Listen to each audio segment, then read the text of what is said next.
I'm Mark Miller, the global editor of Bloomberg Live, and I'm thrilled to introduce our next speaker, the acclaimed director and producer Lee Daniels. Lee, welcome to the Bloomberg Equality Summit. Thank you, Mark. Thank you for We're having thrilled me. to have you. Absolutely. I've been looking forward to this conversation. Lee, I wanted to start with a I hope little that's a good bit thing. of, it is very much a good thing, very much a good thing. I wanted to start with a little bit of biography for you. I think most people, in terms of entertainment, came to know you as the producer of Monsters Ball in 2001, for which Halle Berry won the Academy Award for Best Actress in a Leading Role, the first Black woman to do that, to win that award. But you had a really interesting path to producing and then directing movies. I mean, you had a nursing agency, I believe, right, in Los Angeles. I know. What is I know. that origin story? That's crazy. It was a fluke, complete fluke. I was looking for a job. I was homeless. I was looking for a job, and I went through the LA Times classified section. I don't know do they still have a classified section in the LA Times? Anyway, I was looking for a job, and I knew I had a good speaking voice, and so they were looking this company that staffed nurses in your homes if your parents were sick. Were looking for receptionists and salespeople, sort of. Salespeople. Because if you, Mark, if your mom was sick or if your dad was sick, or your wife was having a baby and wanted a nanny or a nurse, and you wanted in-home care, you'd call this company. And anyway, I got this job doing that, and I did really well placing nurses. And I became the manager, and I was 22, and I didn't know. I decided that I was going to do it on my own. And so, without a license, without any knowledge of nursing, but just an innate sales ability, I was able to have like 300, 400 nurses working for me. And it was during the AIDS epidemic. AIDS had just hit, and I had a bunch of nurses working for me. I opened my own company, worked from my home at first, and then and it exploded. It seems like a lifetime ago. I was a kid, and but I knew that I had to make a living. I was directing theater at the time, and I went from having no money at all to making an enormous amount of money, and it enabled me to direct theater. While there, one of my patients who did not know, he thought I was a white guy, and he came in to pay, because the patients or the patient's family members would pay me by a check, and then I would pay the nurse. And one patient came in over the weekend and found out that I was a Black 22-year-old kid taking care of his dying father with cancer. He said, "What do you really want to do?" I said, "Well, I'm a director." He said, "Well, I'm a producer. I produced for Prince." And I said, "Wow, I'd like to do that." He says, "Why don't you come in? Why don't you come in? I'm really impressed with what you've been able to do. Why don't you come in?" And I sold my nursing agency and became a PA, and so the rest is history. So when you just to Does that make any sense at all? I mean, even as I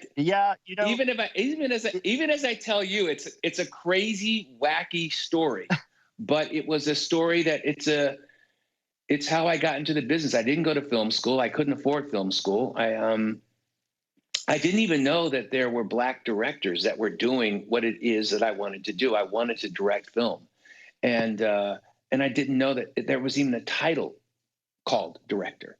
But I knew that there was a director. I knew that there was someone that directed theater, and that's what started out doing, and so I left casting. I ended up getting involved as a PA, production assistant, with Prince's films.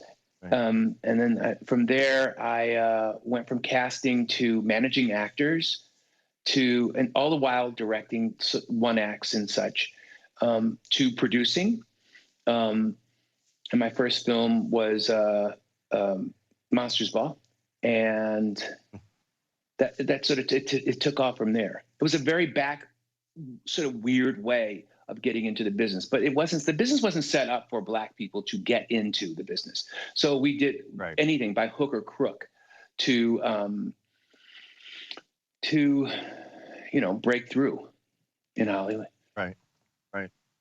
I can actually see sort of the through line, though, because it sounds like in the creation of your nursing business, you're directing hundreds of people, you're keeping a lot of balls in the air, you're managing, you're pulling it all together, and those are the qualities of successful producers and directors as well, I would imagine. Mm-hmm. Yeah.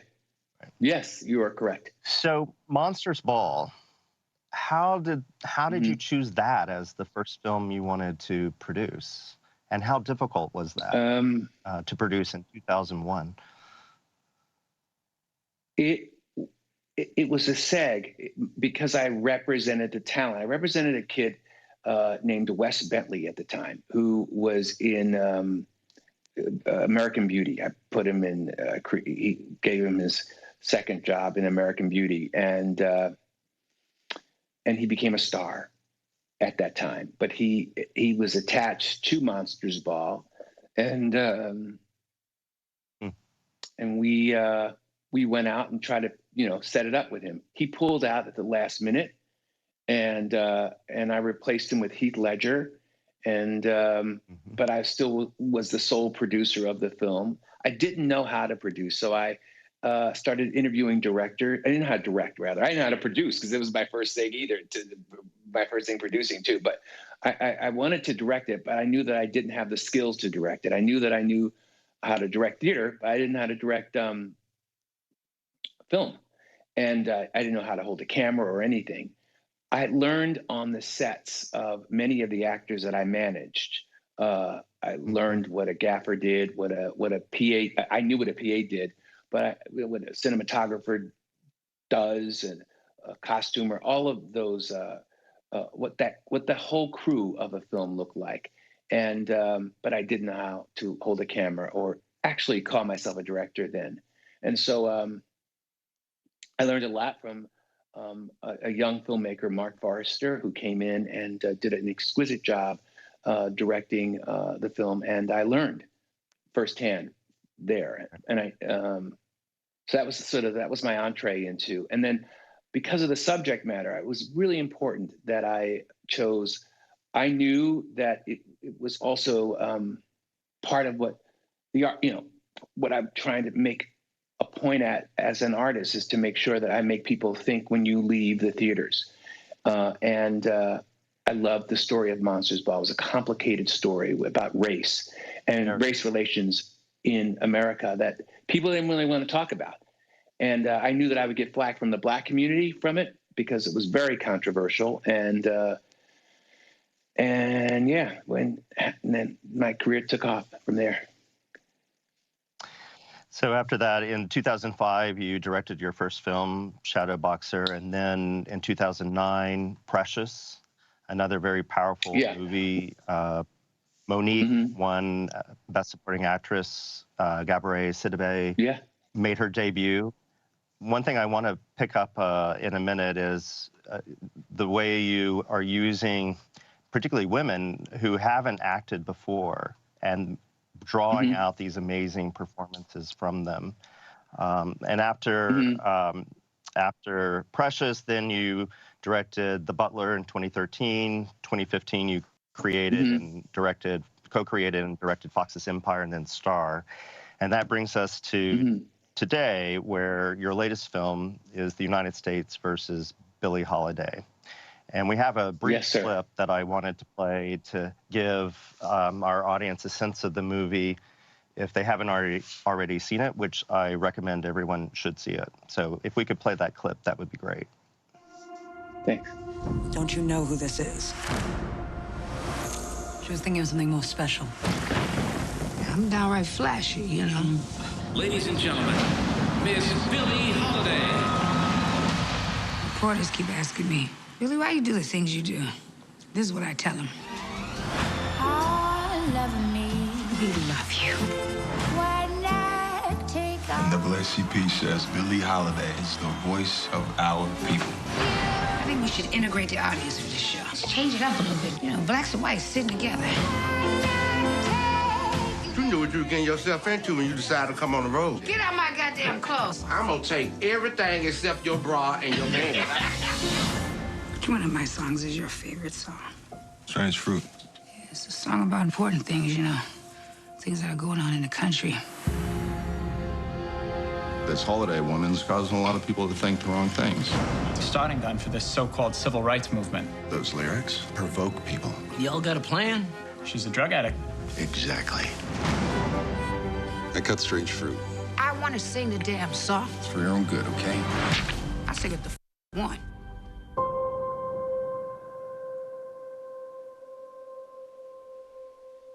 Southern trees. Get her off that stage.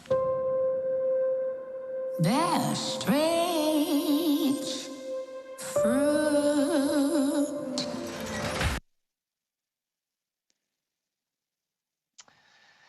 So, Lee, I wanted to talk about that movie in the context of today. Obviously, events that took place decades ago, but it seems to me does have a resonance today, and in the moment that we find ourselves in, where tremendously divided politically, a rise in white nationalism. I found myself thinking about her experience then, but also thinking about today. And I wonder if you see those parallels and what those might be to you. Yeah. As a filmmaker, I go to what is my spirit tells me to do whatever is in the air.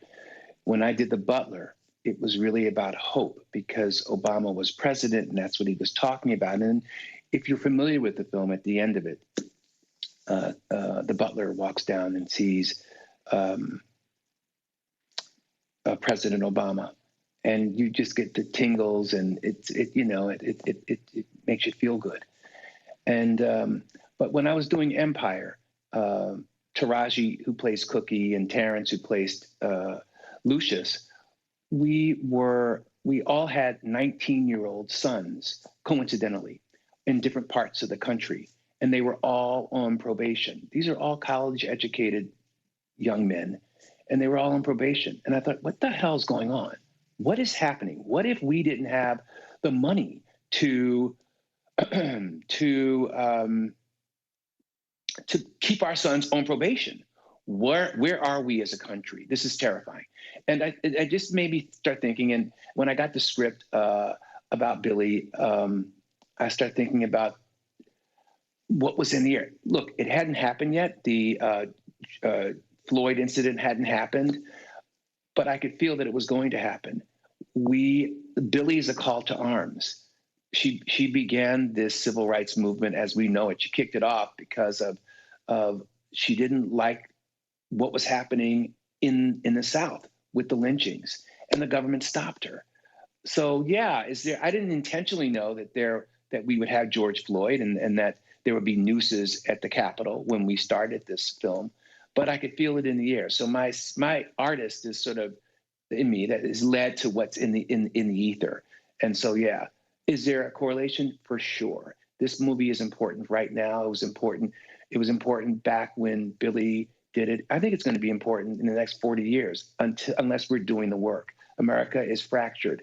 And I think this is the first time that we are able to actually see the sore that exists in America. And hopefully Billie will make us take a deep dive into knowing what we have to do to fix it. I'm not sure many people, or maybe I'm wrong and underestimate people, but I'm not sure people understood her story in the context of, as you just said, the civil rights movement. But that song, Strange Fruit, obviously was this call to arms that she issued, and the government didn't want her they understood the power of that song and tried to stop her relentlessly from singing and performing it. How did you choose to frame her in the context of that battle with the government? When you think of Billie Holiday, you think of a fabulous singer that was in trouble with the law, And why was she in trouble with the law? Okay, the drugs.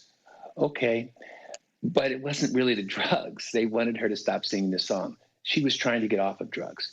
And she was sick. She was trying to heal herself from the past, just from being a Black woman in America at that time, being raised in a brothel, raped at 10, being a prostitute at 12, and healing herself from the pain that she had suffered as a kid, and knowing that it was not something that she wanted to do, that she was an addict, but the government kept planting drugs on her and also on the bad men that she sort of hung out with, and they knew that they couldn't get her for singing the song, so they could get her for the drug use. Right. Did I answer your question? I don't know that I answered your question, though. Yeah, I think you did. Yes, absolutely. Okay. I wanted to ask, though, also about the process of getting it made and finding the funding. I think you've spoken about how in your most famous movies, the studios often don't want to produce them, right? You have to go out and find the money to make it happen. Why do you think that is? It's disheartening. I think it's another form of systemic racism that, of course, Hollywood isn't that way. How dare we think anybody in Hollywood is? But that's the reality. The reality is that early on, even with Monsters Ball, I had to go. I knew that I had to. It wasn't just about creating my art, but making sure that I got it made with the right budget. And so, oftentimes, you see Black cinema that is just not, that is it's cheaply made. And if this were a film about Judy Garland, we wouldn't be in this conversation at all. The movie would be made for the budget that it would be made for. But they give us X amount of dollars to do it, and so I won't take. I've never taken it, and I go and I get independent financing. So I'm very blessed that a Black man, Jordan Fudge, has financed the film. I've been blessed all my life with all my movies. Everybody has been, the studios continually passed and underestimated what the public wants, the intelligence of the public, what America wants, and it's okay. I mean, I think that there's a wake up call that needs to happen. For younger filmmakers, they shouldn't have to go through what it is that I've been through my career. Hollywood pretends to be woke. They pretend to be. Right. But unless it's a big Black Panther, no, they don't want to. They don't want to see Billie Holiday. They don't want to see Precious. They don't want to see The Butler. Right. Do you think that's changing? And white men, no, I don't think so. I think that they are. I think that we have learned through. I think that we have. They know now that Black people have to write Black films, that they have to direct Black films, that they have to even produce Black films. But until the studio heads, meaning Paramount and Sony and Disney and MGM, unless these people are people that are of color, that are Black people, that are there, that understand you got to put fried chicken, you have the hot sauce on the fried chicken, unless you understand that nuance, you won't understand what it's like or the importance of a Billie Holiday. You just, and I don't expect you to. So what is next for you? What is the story you you're going to tell next? What is the most important story you want to tell next? I don't know. I have, because I'm under contract with Disney. I have been sort of taken for my television. I've been taken away to. I was lucky to do Billy, and now I've got to go back and oversee a bunch of television projects I'm doing. All sorts of great stories. I'm doing the Sammy Davis Jr. story that I'm directing, miniseries that I'm directing. I'm doing it's exciting. It's really exciting. And I'm doing The Wonder Years, which is really exciting for ABC. I am doing Waiting to Exhale. I'm doing a bunch of things. I'm doing The Spook Who Sat by the Door, who was my father's favorite book about a black FBI, a CIA agent who's also a Black Panther. And that's for FX. So I'm doing a bunch of stuff, but I'm not producing. I mean, I'm not directing these things. I am overseeing them as a producer and giving, and which is really exciting because I'm giving birth to new creators, new young Lee Daniels, women and men and young and LGBTQ voices. So it's really exciting to give. Because these kids are far more talented than I am, so it's great finding new voices and letting them shine. But you'll direct again, you think? Oh yeah, yes. I'm. It's all for me. It's just again, it's about finding a unique story that we haven't seen before. I think any of my stories are the same, and I try to shake it up. A horror movie, gay superhero movie. Something that is something that we haven't seen before. So that's what that's what I'm working on. Well, I look forward to seeing all of those in the future. Thank you again. Congratulations on the United States versus Billie Holiday. It's a very powerful film. Andra Day is amazing. So congratulations. Thank you very much.